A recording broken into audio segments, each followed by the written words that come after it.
जैसे आपने आयत के बारे में पढ़ा, वर्ग के बारे में पढ़ लिया, अब आपको हम पढ़ाएंगे समांतर चतुर्भुज के बारे में। किसके बारे में? समांतर चतुर्भुज के बारे में। फिर उसके बाद हम आपको पढ़ाएंगे समचतुर्भुज के बारे में। तो थोड़ा सा प्रॉब्लम यहां आती है कि जो समांतर चतुर्भुज होता है वो बिल्कुल आयत की तरह होता है, उसकी ही आमने सामने की भुजाएं बराबर होती हैं। और जो समचतुर्भुज होता है वो बिल्कुल वर्ग की तरह होता है, उसमें भी आमने सामने की भुजाएं बराबर होती हैं, और जो समचतुर्भुज होगा उसकी चारों भुजाएं बराबर होंगी। तो बच्चों के लिए ये डिफरेंस पैदा करना, अगर आप बेसिकली थोड़ा डीप में पढ़े, उस चीज को थोड़ा डेप्थ में समझना चाहें, तो ये डिफरेंस पैदा करना आपके लिए कि आयत और समांतर चतुर्भुज में क्या अंतर है, वर्ग और समचतुर्भुज में क्या अंतर है। थोड़ा मुश्किल होता है, इसलिए हम लोग एक एक करके पहले आयत की पूरी प्रॉपर्टी जानेंगे। आयत के बारे में जो कुछ भी है, जितना आपके सिलेबस में है आयत के बारे में, जितनी भी आयत की प्रॉपर्टीज हैं उनको हम जानेंगे। फिर वर्ग की सारी प्रॉपर्टीज जानेंगे, तब समांतर चतुर्भुज को जानेंगे और सम चतुर्भुज को। फिर हम आपको बताएंगे कि आखिर क्या डिफरेंस है आयत में और समांतर चतुर्भुज में, क्या डिफरेंस है वर्ग में और सम चतुर्भुज में। सबसे पहले मैं आपको आयत के बारे में जितनी भी प्रॉपर्टीज है बता रहा हूं एक एक करके। तो हम लोग आज हेडिंग पढ़ा पहले आयत। तो आयत जो होता है इसमें चार भुजाएं होती हैं। ये रहा आपका आयत, इसमें चार भुजाएं हैं। तो ये चतुर्भुज ही तो हुआ, जिसमें चार भुजाएं होती हैं उसे चतुर्भुज भी कहते हैं। तो डेफिनेशन हम कहते हैं कि ऐसा चतुर्भुज जिसकी आमने सामने की भुजाएं बराबर होती हैं उसे आयत कहते हैं। ये पहली प्रॉपर्टी है आयत कि आमने सामने की जो भुजाएं होंगी इसके, वे क्या होंगी? बराबर होंगी।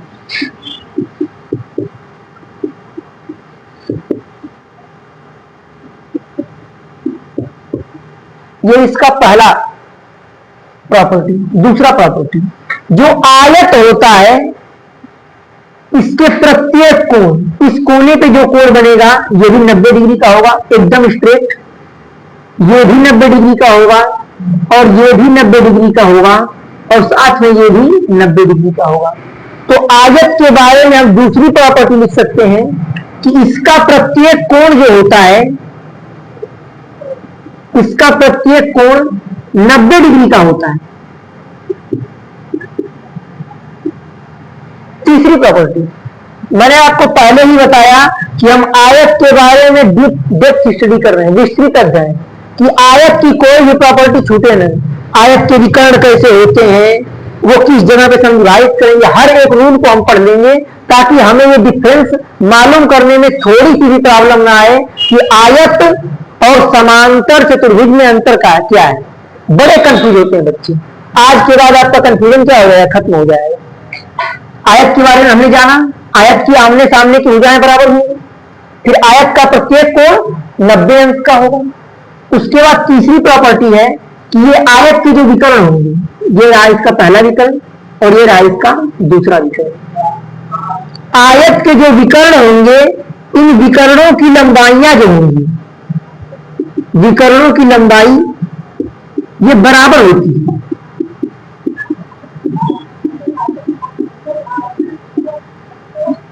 मतलब कि आयत की तीसरी प्रॉपर्टी ये है कि आयत के जो विकर्ण की लंबाई होती है ये सेम होती है। अगर आयत के ये पहले विकर्ण की लंबाई 5 मीटर है तो आयत के दूसरे विकर्ण की भी लंबाई 5 मीटर ही होगी। ये इसकी तीसरी प्रॉपर्टी है। चौथी प्रॉपर्टी, जैसे ये कोई आयत है, अब इस आयत का ये पहला विकर्ण है और जब इस आयत का हम दूसरा विकर्ण खींचेंगे तो दूसरा विकर्ण इस पहले विकर्ण को किसी न किसी बिंदु पर क्या करेगा? समविभाजित करेगा। क्या करेगा? समद्विभाजित करेगा।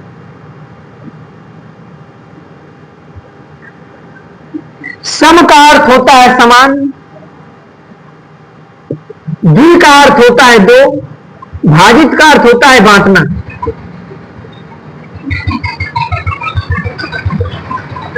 मतलब समान दो हिस्सों में बांटना, दो हिस्सों में बांटना। मतलब कि जो आयत का विकर्ण होगा वो आपस में एक दूसरे को समविभाजित करेंगे। ये एक आयत मान लीजिए है अगर आपका, और ये विकर्ण आपस में एक दूसरे को समविभाजित कर रहे हैं, तो इस बिंदु से जितना लंबाई इसकी होगी उतना ही लंबाई इसकी होगी, जितनी लंबाई इसकी होगी उतनी ही लंबाई इसकी होगी। क्योंकि जब ये एक दूसरे को काटते हैं तो ये दो बराबर भागों में बांटते हैं। ऐसा नहीं होगा कि यहाँ की लंबाई 6 मीटर है इतने की और इतने की लंबाई 8 मीटर है, ये नहीं हो सकता। अगर आयत के दो विकर्ण एक दूसरे को समविभाजित कर रहे हैं तो ये कन्फर्म है कि इस बिंदु पे जहां पर ये दोनों एक दूसरे को प्रतिच्छेदित किए हैं, इस बिंदु से यहां की दूरी और यहां की दूरी बराबर रहेगी।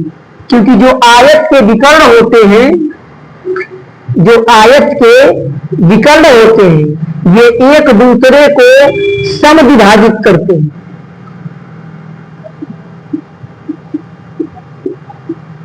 समविभाजित करते हैं मतलब कि दो समान हिस्सों में बांट देते हैं। अगली जानकारी आयत के बारे में, 5वीं प्रॉपर्टी। ये आपका आयत है, ये रहा आपका एक आयत, ये इसका पहला विकर्ण है और ये इसका दूसरा विकर्ण है। अब कुछ बच्चे कंफ्यूज ये होते हैं, जैसे जो वर्ग होता है, जब वर्ग के विकर्ण एक दूसरे को काटते हैं तो जहां वो एक दूसरे को प्रतिच्छेदित करते हैं उस स्थान पे जो ये एंगल बनता है ये 90 डिग्री का बनता है। किसमें? वर्ग में। तो बच्चे कंफ्यूज होते हैं कि सर आयत में ऐसा होता है कि नहीं। क्या ऐसा होता है कि जो आयत के विकर्ण एक दूसरे को जहां प्रतिच्छेदित कर रहे होते हैं क्या वहां 90 अंश का कोण बनता है? तो नहीं, ऐसा नहीं होता है। आयत के विकर्ण जहां एक दूसरे को प्रतिच्छेदित करते हैं वहां 90 अंश का कोण नहीं बनता है। तो 5वीं प्रॉपर्टी में हम लिख सकते हैं कि जो आयत के विकर्ण है, जो आयत के विकर्ण है ये एक दूसरे को समकोण पर समद्विभाजित, या आयत के विकर्ण जो है एक दूसरे को समकोण पर नहीं काटते हैं। मतलब कि जब ये दोनों विकर्ण एक दूसरे को प्रतिच्छेदित करेंगे तो यहां 90 अंश का कोण नहीं बनेगा।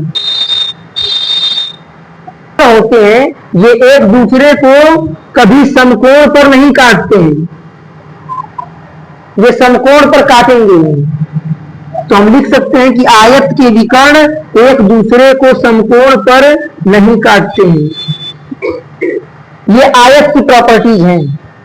अगर आपको आयत के बारे में इतनी जानकारियां हैं तभी आप डिफरेंस कर पाएंगे कि वास्तव में आयत में और समांतर चतुर्भुज में अंतर क्या है।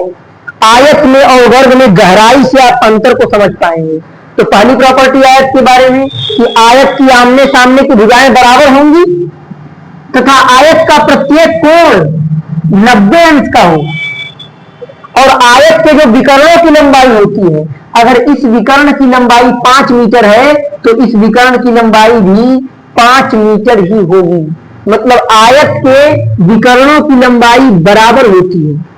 और आयत के जो विकर्ण होते हैं ये एक दूसरे को समद्विभाजित करते हैं, मतलब दो समान भागों में बांटते हैं। ये और ये आपस में बराबर होंगे, इनकी और इनकी दूरी आपस में बराबर होगी। और आयत के विकर्ण एक दूसरे को 90 अंश के कोण पर यानी समकोण पर नहीं काटते हैं। इस बात का आपको विशेष ध्यान रखना है। ये आयत की प्रॉपर्टीज हैं जो हमें ये डिफरेंस पैदा करने में आसानी करेंगी कि आयत के विकर्ण एक दूसरे को समकोण पर नहीं काटते हैं। तो आयत के जो विकर्ण होते हैं जो एक दूसरे को समकोण पर नहीं काटते हैं, इस बात का ध्यान रखना है। अब हम लोग आते हैं फार्मूले पे इसके। तो फार्मूला मैं आप लोगों को बता ही चुका हूं, एक बार फिर से मैं फार्मूला बता देता हूं। जो आयत का क्षेत्रफल होता है ये होता है लंबाई गुणे चौड़ाई। जो आयत का परिमाप होता है ये होता है 2 ब्रैकेट में L प्लस B। अगर वहीं हम बात करें आयत के विकर्ण की, अगर हम बात करें आयत के विकर्ण की, तो जो आयत का विकर्ण होता है ये होता है अंडर रूट में L square plus B square. ये है इनके फार्मूले, आप इसे नोट करेंगे।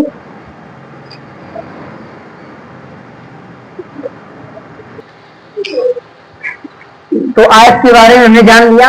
अब हम लोग जानते हैं वर्ग के बारे में। एक बार पहले आयत, वर्ग, समांतर चतुर्भुज, समचतुर्भुज, इन चारों के बारे में हम जान लेंगे। फिर इनमें हम आपको डिफरेंस बताएंगे, क्या अंतर है आयत में और समांतर चतुर्भुज में, क्या अंतर है वर्ग में और समचतुर्भुज में। जब आप इनकी पूरी प्रॉपर्टी जानते होंगे तो आप एकदम बारीकी से इनके डिफरेंस को समझ पाएंगे। हेडिंग करते हैं हम लोग वर्ग। तो वर्ग एक ऐसा चतुर्भुज होता है जिसकी चारों भुजाएं बराबर होती हैं। ये चारों भुजाएं आपस में बराबर होंगी। तो अगर वर्ग के बारे में हम पहला पॉइंट जानना चाहें तो वर्ग का सबसे पहला पॉइंट होगा कि इसकी चारों भुजाएं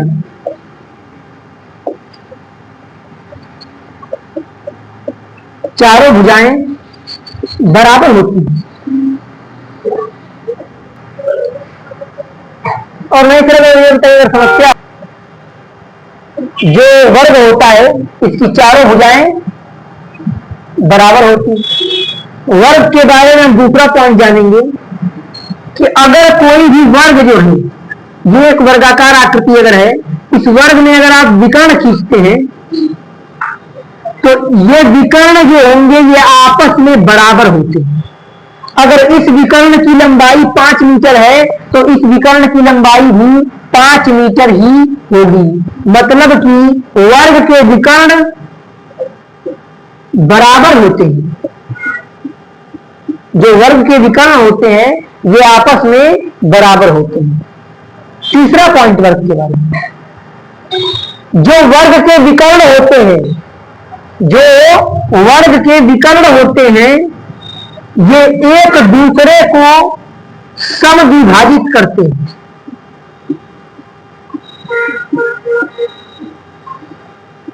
ये एक दूसरे को समविभाजित करते हैं, मतलब दो समान भागों में बांटते हैं। यहां से यहां तक की जो लंबाई होगी वही सेम लंबाई यहां से यहां तक की होनी चाहिए। चौथा पॉइंट, जो वर्ग के विकर्ण होते हैं ये एक दूसरे को 90 अंश के कोण पर काटते हैं।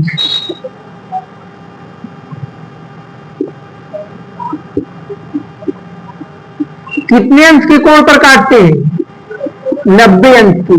मतलब कि अगर कोई वर्ग है उसके विकर्ण एक दूसरे को प्रतिच्छेदित कर रहे हैं तो यहां पर जो एंगल बनने वाला है ये 90 डिग्री का होगा। कितने डिग्री का होगा? ये 90 डिग्री का एंगल होगा।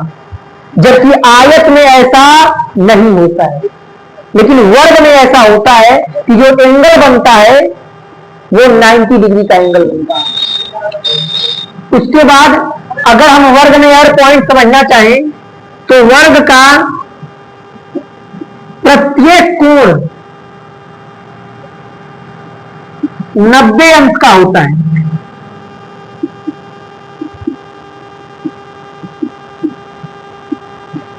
जो ये वर्ग होता है इसका प्रत्येक कोण 90 अंश का होता है। यहां पर जो एंगल बनेगा ये भी 90 डिग्री, ये भी एंगल एकदम एग्जैक्टली 90 डिग्री का होगा, उसमें थोड़ा भी फर्क नहीं होता है। तो वर्ग का प्रत्येक कोण जो होता है वो 90 अंश का होता है। इतनी सारी प्रॉपर्टीज है वर्ग के बारे में कि वर्ग के जो विकर्ण होंगे बराबर होंगे, वर्ग की चारों भुजाएं बराबर होंगी, वर्ग के विकर्ण बराबर होंगे, वर्ग के विकर्ण एक दूसरे को सौ विभाजित करेंगे, मतलब कि दो समान भागों में बांट देंगे। उसके बाद वर्ग के जो विकर्ण होंगे वो एक दूसरे को 90 अंश के कोण पर यहां कट करेंगे। फिर जो वर्ग का प्रत्येक कोण होता है ये प्रत्येक कोण 90 डिग्री का होता है।